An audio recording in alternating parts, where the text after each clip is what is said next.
Hi, Kelly. Hello, hello. Thank you for joining. We'll get started. Kaylee Griffin. Hey, Kelly. Hope you're doing well. Transition defense has been a point of emphasis for this team over the last stretch of games. It was better against Phoenix, but still something that this group has been looking to work on. Tonight, you're coming up against a Pacers team that leads the NBA in fast break points. What is the key to this team becoming a better transition defensive team? What needs to happen? Yeah, I mean, a lot of it's, communication.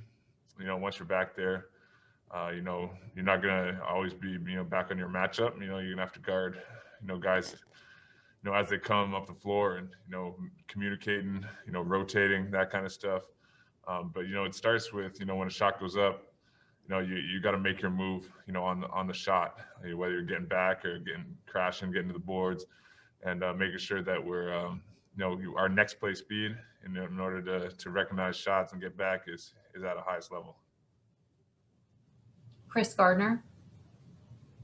Kelly, have you had to adjust your rest and recovery routine during this compressed season? Yeah, definitely. It's a lot different. You're playing, every other day, if not back to back. There's very few stretches in the season where you get, 2 days in between a game. So, it's a lot different in terms of the amount of strenuous activity outside of games that you can put on your body.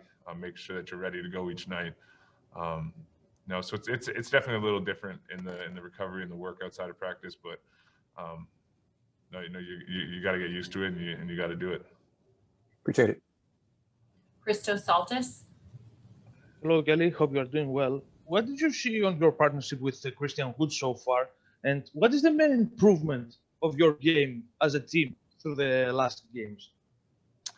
Yeah, I mean, I think, obviously, Christian's a really good player, super talented, can do a lot of different things on the floor. And, just, doing whatever I can to help him, create space for him, get the ball to him and in spots where he doesn't have to do too much and can just, be himself. But just kind of play off each other, complement each other, at the 4 and 5 and, kind of go through on both ends of the floor and just, help him be, the best version of himself that he can out there. Jonathan Fagan. Kelly, going back to Kaylee's question about the transition defense, are the same things you described also impacting the overall defense, communication, et cetera? Yeah. I mean, I think that's a huge piece, for a young team, especially, is communication.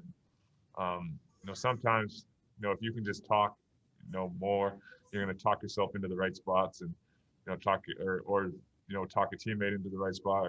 And sometimes you're not going to do the right thing. You're going to rotate wrong or you're going to do the wrong coverage, whatever it may be. But, if you're talking and communicating, you can cover for those mistakes and you can make up that ground where you might have not been able to. So what turns that around? Is it just time or can there be something to speed that process?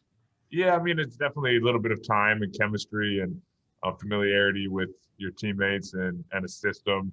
But, some of it's just, effort and putting yourself out there and communicating with each other. Thank you. Danielle Lerner. Is that effort to communicate more, is that coming more from you and the veterans, or are there any of the younger guys who have kind of stepped up and tried to, hold everyone accountable for that? Yeah, I mean, I think it starts with the veterans, the coaches and the veterans.